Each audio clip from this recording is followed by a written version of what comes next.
National Weather Service has issued a tsunami warning for the coastal areas of northern and central California, including the following counties: Sonoma, Marin, Napa, San Francisco, San Mateo, Contra Costa, Alameda, and Santa Clara.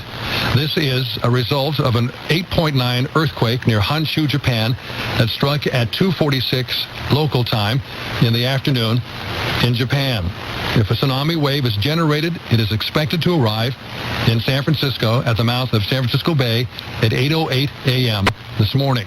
The tsunami warning means a tsunami is imminent and that coastal locations in the warned area should prepare for flooding. The National Weather Service is updating conditions hourly or as conditions warrant. This concludes the activation of the emergency alert system.